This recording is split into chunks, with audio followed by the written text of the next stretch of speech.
Wayne Martin.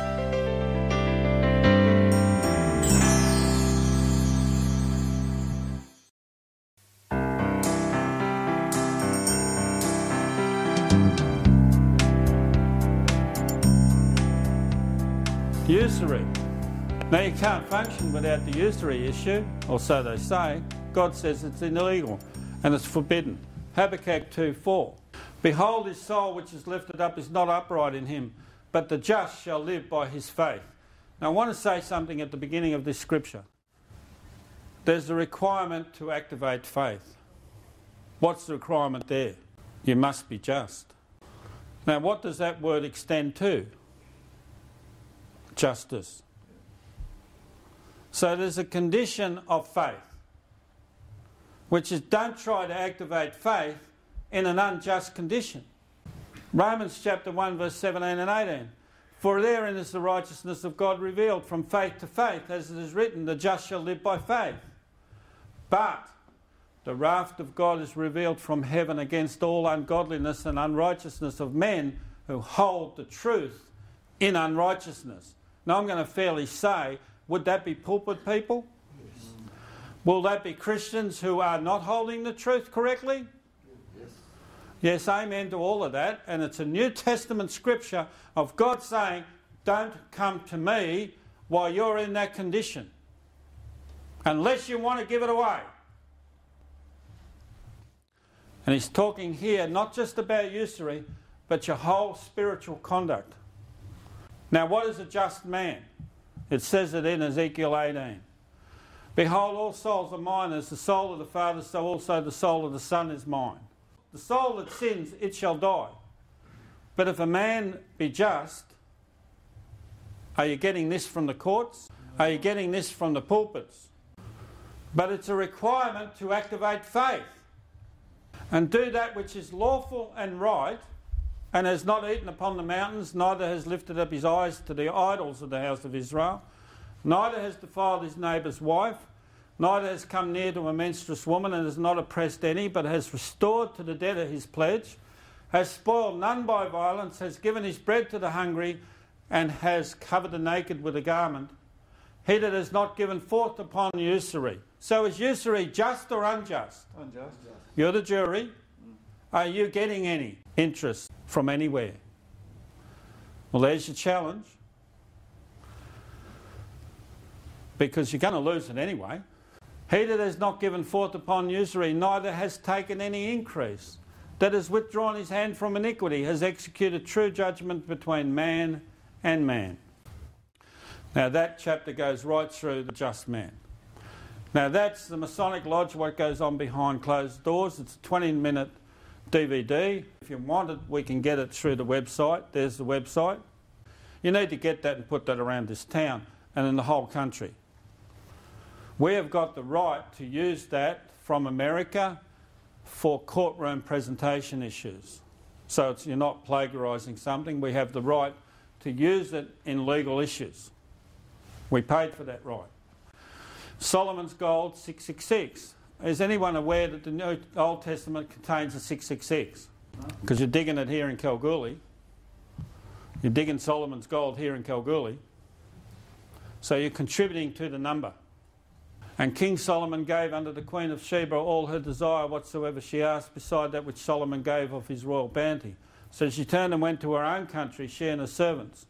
Now the weight of gold that came to Solomon in 1 year was 666 talents of gold, 666. It's directly linked to the gold. And that's why you'll find in your museum here that when you walk into the vault, the first thing you see is the Masonic regalia, then the gold. What are they saying? If you join us, you'll get this. That's what it's saying. Are you aware that that's in your museum? No. Hell's brand. Now we thought, what do we call this? We'll call it Hell's mark or brand. Anyone want to receive that? No. How are you going to oppose it? In the strength of Christ is how you're going to oppose it. But do you just want to get over into your own little protection, or do you want to help a whole lot of other people get over into Christ's protection? Hell's mark brand 666, Revelation 13. This is where the United Nations are taking everybody They've got to get them into some type of program before they can actually do this. And he caused all, both small and great, rich and poor, free and bond, to receive a mark in their right hand or in their foreheads. Now, I was having a haircut the other day in Werribee before I come here, so I didn't look like a shaggy dog. My daughter told me off. And I said to the man who was cutting my hair, I said, "You'd be Italian?" He said, "I am." I said, "Well, you'd be Catholic?" He said, "I am." I said, "So if I said something about you'll get a mark on your forehead that's come revealed in Scripture, would you have any idea what I'm talking about?" So I wouldn't have a clue. Well, who should tell him? The Catholic priest from the pulpit? Yeah. I'll show you why he can't in a minute. And that no man might buy or sell save he that had the mark or the name of the beast, which actually means trade and commerce. Now, Tim Costello, do you know who I'm talking about with Tim Costello? I've just named him on a DVD. Probably second highest preacher man in the country relative to the Baptists, but he's also now the boss of World Vision. I went to him one day. I said, "Tim," because he's both a lawyer and a pastor and now World Vision. I said, "Tim, I'm here to ask you one question. Is Freemasonry compatible with Christianity?" What did Tim Costello answer? Probably yes. He said, "I have no problem with Freemasonry." Now, who's his brother?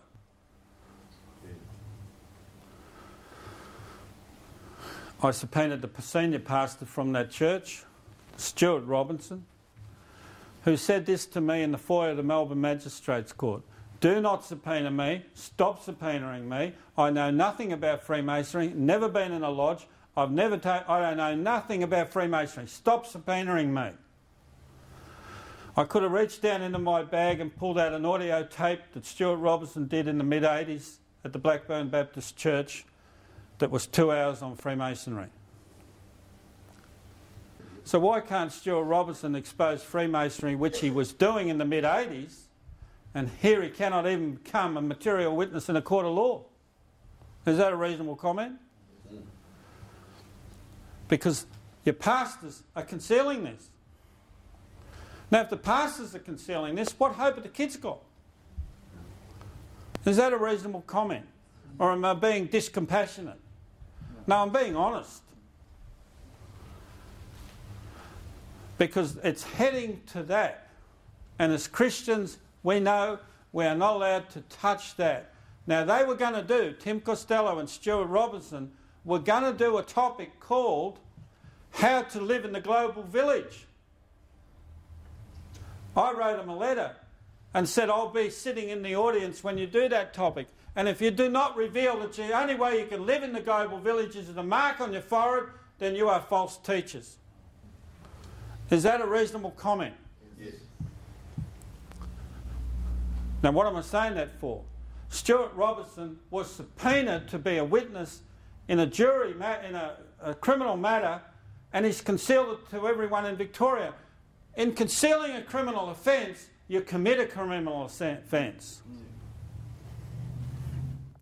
Can that church get a blessing if those boys are in the pulpit? No. We call it hell's mark because that's exactly what it is. It's not heaven's mark, it's hell's mark. Here is wisdom, let him that is understanding count the number of the beast, for his number of a man, his number is 666. Goes directly back to the Old Testament scripture of Solomon's gold, 666 and 1 Kings 10. Now, this is going to be a subject we cover relative to banking, fractional reserve banking. Does anyone know, and there would be a few here know what fractional reserve banking is now, but fractional reserve banking is the creation of credit. I'm not talking about the physical money, $20 note, etc. I'm talking about credit. Fractional reserve banking is the creation of credit from nothing. It's just you add a figure to a ledger, either on paper or on a computer, which in actual fact gives the banks the purported right to create credit with money they do not have. You've got that? That's what's running your banks. It's what's running your country. Income tax is the interest, is the money collected to pay the interest on that created credit. Is that fraud? Yes. You're the jury. Stand up for your country.